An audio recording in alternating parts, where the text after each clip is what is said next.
오늘 열왕기하 2장의 말씀을 우리가 보았습니다.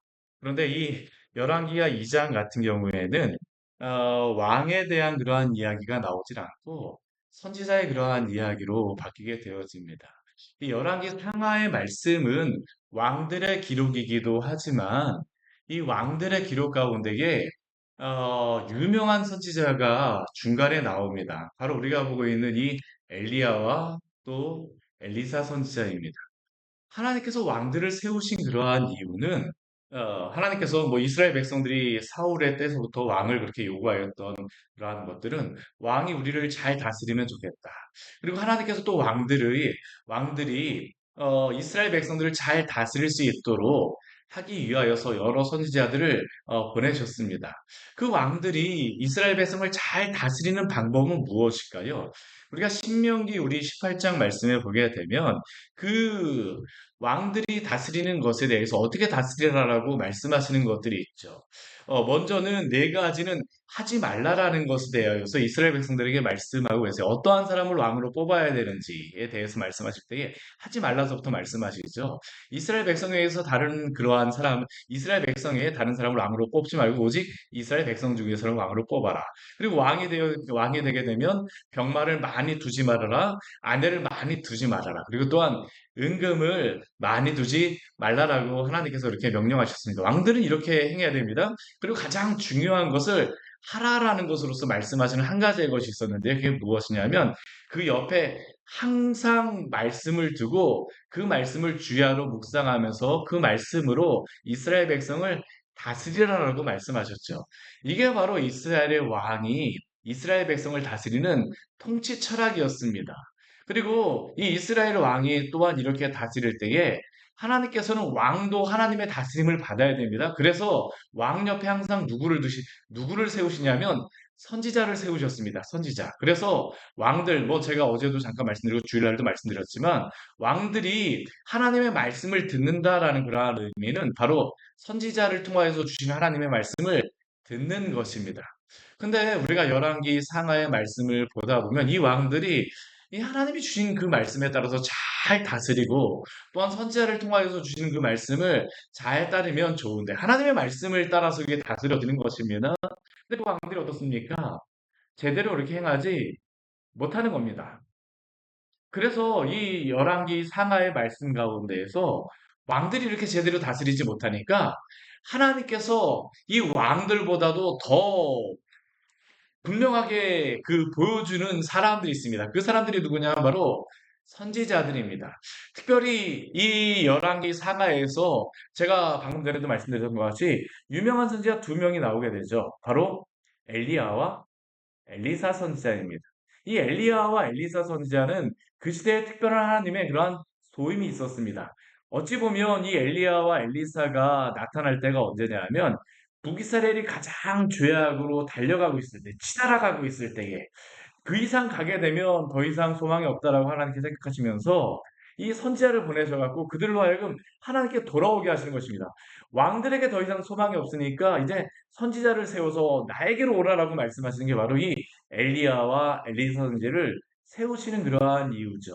그래서 이 2장 말씀에서는 이 엘리야에서 이제 엘리사 선지자에게로 그 선지자의 그러한 그 바통이 넘어가는 것을 볼 수가 있습니다. 그런데 이 엘리야, 엘리사 이후에 보게 되면 이제는 이렇게 뭐 열왕기 상하나 여기에서 나오는 게 아니고 그 다음서부터는 무엇이 나오기 시작하면 직접 선지서가 나오기 시작합니다. 이게 바로 선지서들이 나오게 되는 그러한 배경들인데요. 왜냐하면 왕들이 하나님의 말씀에 따라서 제대로 다스리지 못하기 때문에 하나님이 직접 왕들에게 경고하시고 이스라엘 백성들에게 경고하시죠. 이게 바로 나의 뜻이다.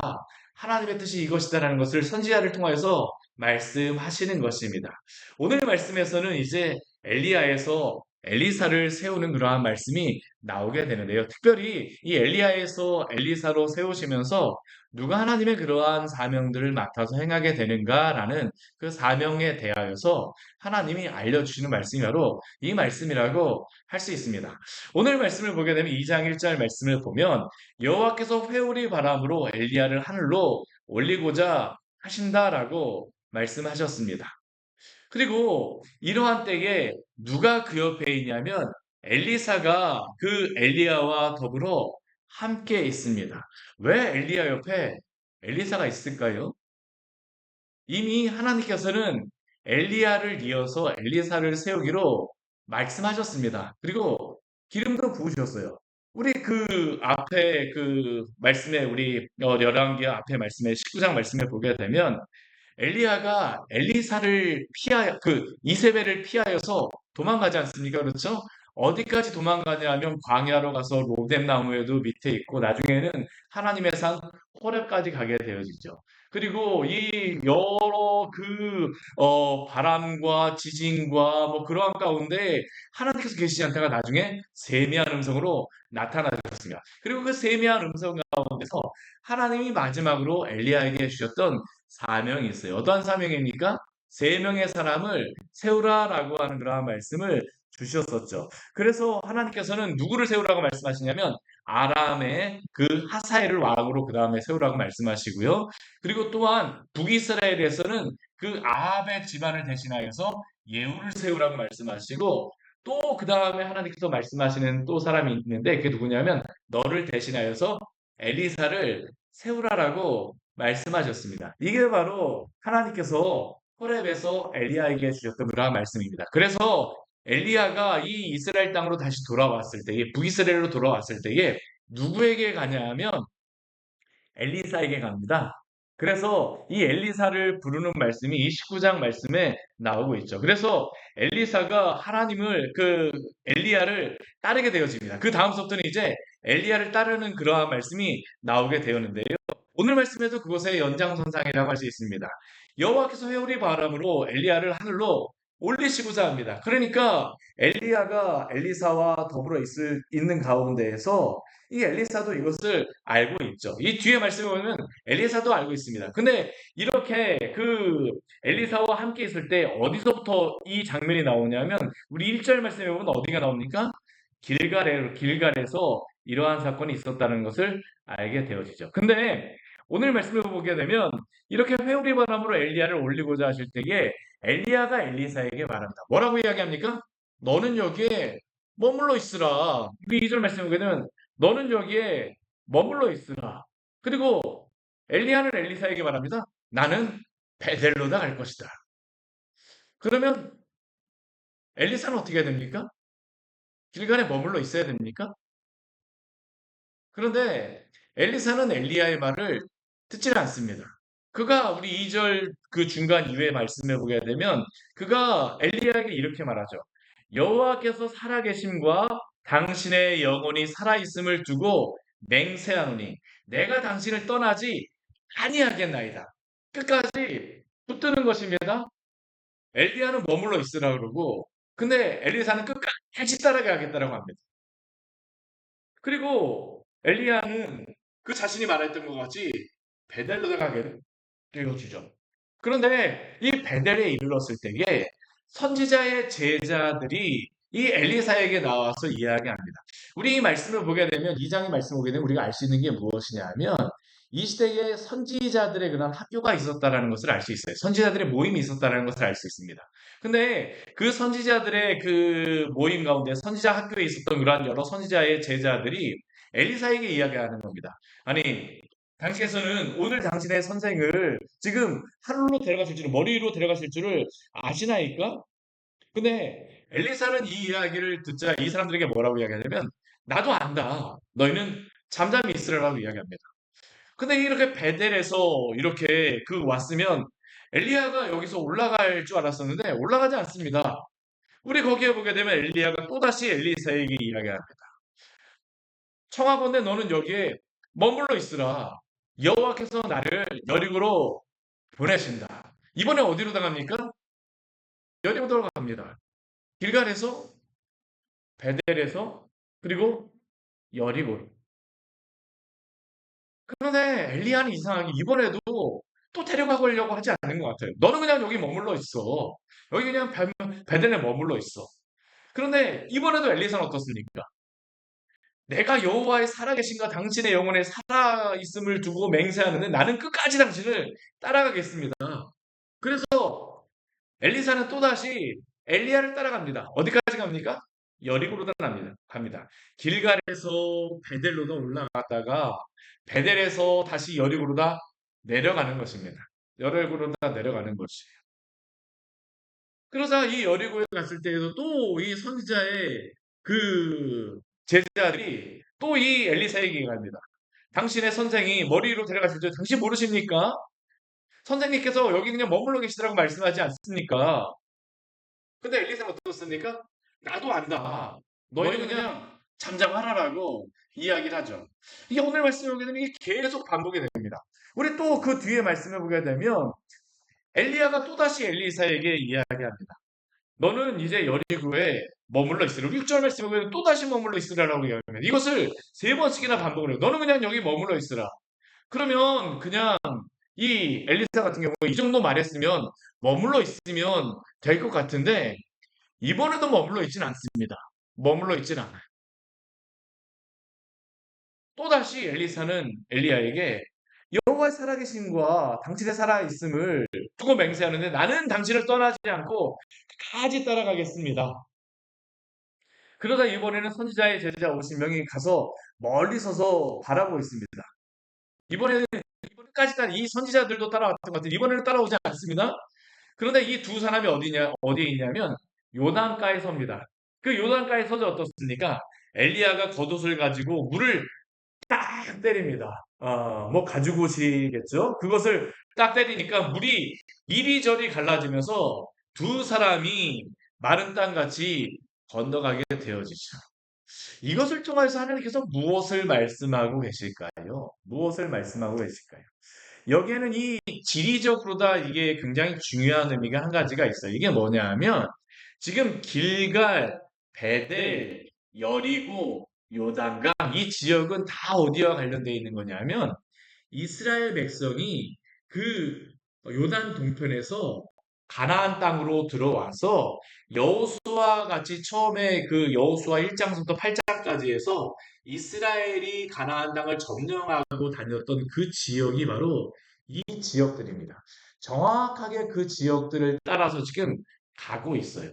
그리고 그 가운데에서 지금 엘리사는 엘리야를 끝까지 따라가죠. 근데 그러한 가운데 어떤 일이 벌어지냐면 요단강이 갈라지게 되었어요. 이 장면은 무엇을 연상시키냐면 모세 다음에 여호수아를 세우셔서 하나님께서 하나님의 그러한 사람들을 이렇게 이 땅을 점령하게 하시는 것들을 모양을 엘리야와 엘리사의 모습을 통하여서 보여주게 되어지죠. 왜 이 말씀을 하실까요? 왜 이것을 말씀하실까요? 이것은 단순히 선지자의 여정일 뿐만 아니라 성경은 무엇을 하고요? 인간의 역사가 아닙니다. 엘리야와 엘리사가 여기에 나오고 있지만 실제로 여기에 이 일을 진행하시고 주관하시는 분은 누구십니까? 하나님이십니다. 하나님께서 모세와 여호수아 시대에 가나안 땅을 점령케 하시고 그 땅을 다스리셨던 것과 같이 엘리야와 엘리사 시대에도 동일하게 하나님께서 다스리시고 또한 통치하신다라는 것을 보여주는 게 바로 이 말씀이죠. 이 말씀을 첫 번째로 듣는 이스라엘 백성에게는 무엇입니까? 비록 그들이 바벨론의 포로로 붙잡혀 가서 있지만 그곳에서도 하나님께서 다스리시고 통치하신다라는 것을 말씀하여 주고 계실 것입니다. 사랑하는 성도 여러분, 오늘도 하나님께서는 우리가 있는 그 모든 곳에 함께 하시며 통치하심을 믿으시기를 바랍니다. 우리의 믿음은 어떠한 믿음입니까? 하나님이 우리와 함께 계시다라는 믿음입니다. 지금 이 시대는 그 어느 때보다도 암울한 시대죠. 아합이 왕인 시대고 아시아가 왕인 시대고 여호람이 왕인 시대입니다. 가장 암울한 그러한 시대 여전히 바알과 아세라의 그러한 선지자의 이세벨은 지금까지 살아있습니다. 그러한 그, 그 다스림이 있는 시대이며 여전히 박해와 그러한 어려움이 있는 시대입니다. 지금 이 말씀을 듣고 있는 이 포로로 잡혀간 그러한 백성들은 바벨론에 여전히 압제 가운데 있는 그러한 시대죠. 그럼에도 불구하고 하나님이 모세와 여호수아와 함께 하셨던 것 같이 엘리야와 엘리사와 함께 하셨으며 그들이 비록 암울하고 어두운 시대에 있지만 그곳에도 하나님이 다스리고 통치하신다라는 것을 말씀하여 주신 것입니다. 이게 바로 오늘 우리에게도 주시는 말씀 아닙니까? 우리의 삶이 암울하고 어렵다 할지라도 하나님이 함께 계시며 하나님이 다스리심을 믿으시기를 축원합니다. 우리가 가지는 믿음은 바로 이 믿음입니다. 우리의 삶 때문에 하나님이 거기에 머물러 계시는 분이 아닙니다. 우리가 가지고 있는 불신앙의 아주 그 모습이 무엇입니까? 하나님을 내가 있는 환경에 제한시키는 것입니다. 내 삶이 이렇기 때문에 하나님도 이럴 수밖에 없어. 나의 믿음이 이 정도이기 때문에 하나님도 이럴 수밖에 없어. 아니요. 하나님은 그렇지 않으십니다. 하나님은 오늘도 살아계셔서 당신의 일을 이루어 가시는 분이 하나님이심을 믿으시기를 바랍니다. 하나님 끊임없이 이것을 말씀하여 주는 것입니다. 그렇다면 이 믿음을 가진 사람들은 어떻게 살아가야 될까요? 엘리야와 엘리사의 그러한 믿음은 무엇입니까? 오늘 엘리야가 엘리사에게 계속적으로 이 이야기를 하죠. 너는 여기에 머물러 있으라. 왜 머물러 있으라고 이야기를 할까요? 이 암울한 시대 가운데서 하나님의 일을 하고 하나님께 붙잡혀져서 살아가는 사람들은 정말로 하나님을 또 붙잡는 사람들입니다. 하나님이 나를 붙잡아 줄 것이다 하고선 가만히 있는 사람이 아니고요. 하나님이 사용하시는 사람은 어떤 사람일까요? 끝까지 하나님을 또한 붙드는 사람임을 믿으시기를 바랍니다. 오늘 엘리야는 엘리사에게 말합니다. 너는 여기에 머물러 있으라. 어찌 보면 하나님이 분명히 엘리사에게 소명을 주셨음에도 불구하고 엘리야의 말은 엘리사에게 그 낙담시킬 수 있는 말이죠. 그냥 여기 머물러 있어. 따라올 필요 없어.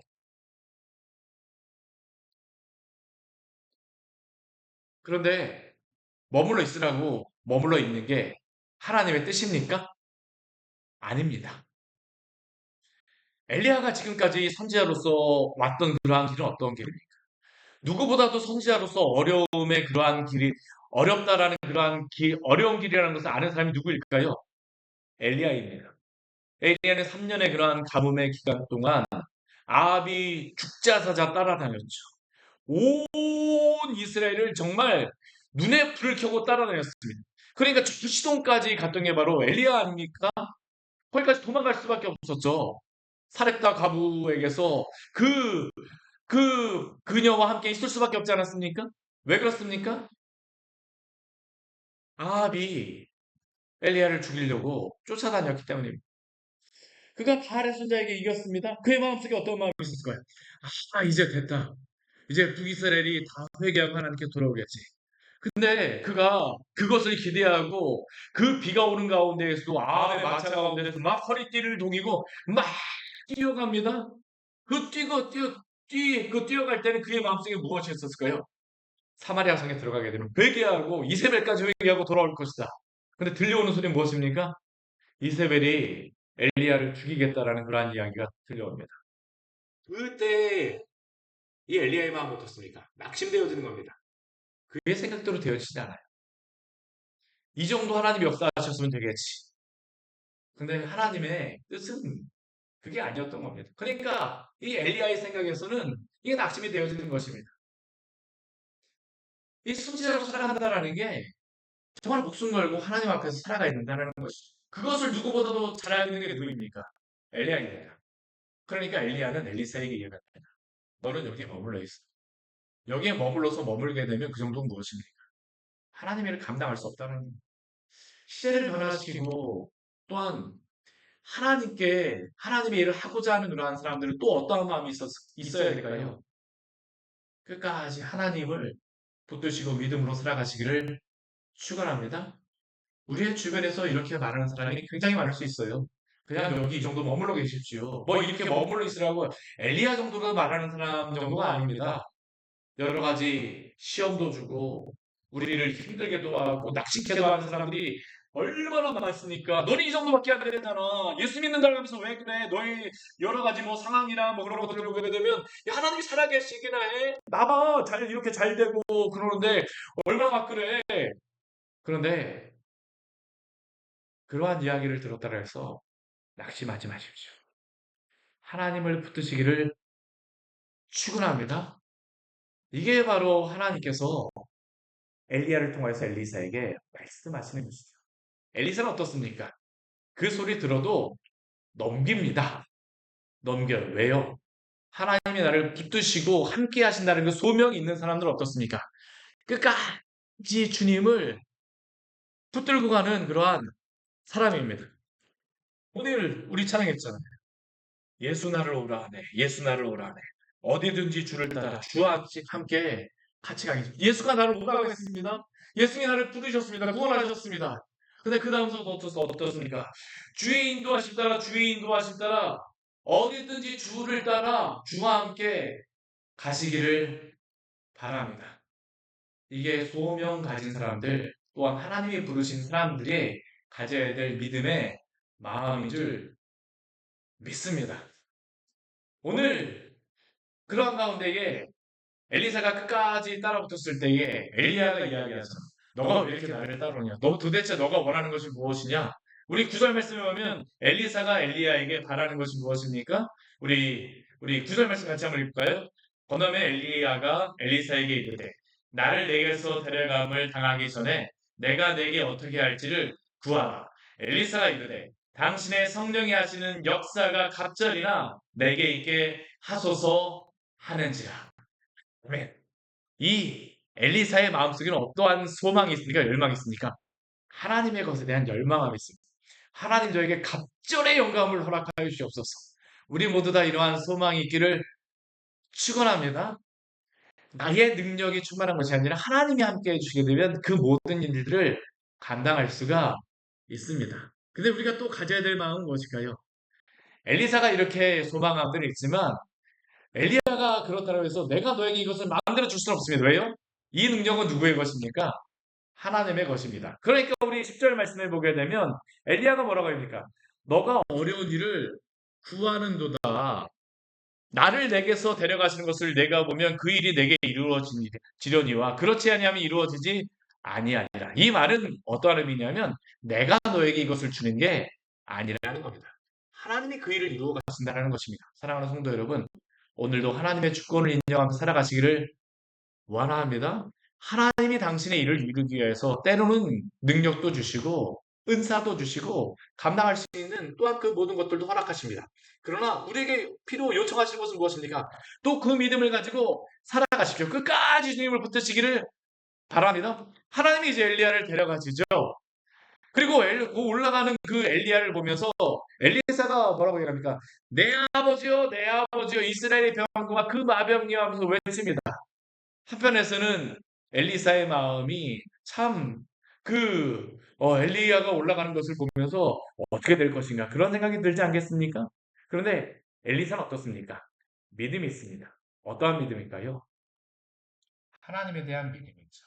우리 14절 말씀 같이 한번 읽어보도록 하겠습니다. 엘리야의 몸에서 떨어진 그의 겉옷을 가지고 물을 치며 이르되 엘리야의 하나님 여호와는 어디 계시니이까 하고 그도 물을 치매 물이 이리저리 갈라지고 엘리사가 건너니라. 아멘.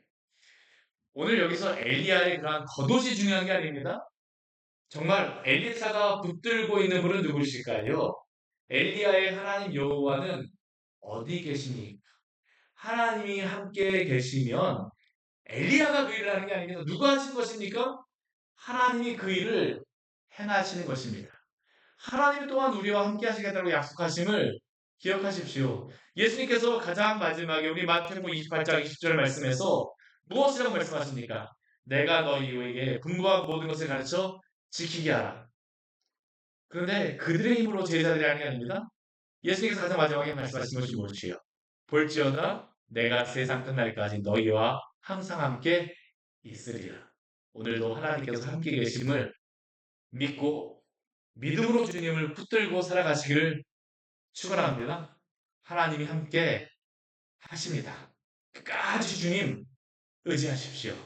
같이 기도하도록 하겠습니다. 하나님 아버지 오늘 말씀을 통하여서 우리에게 귀한 은혜를 주니 감사를 드립니다. 여러 가지 하나님 아버지 우리의 주변에 많은 일들이 있습니다.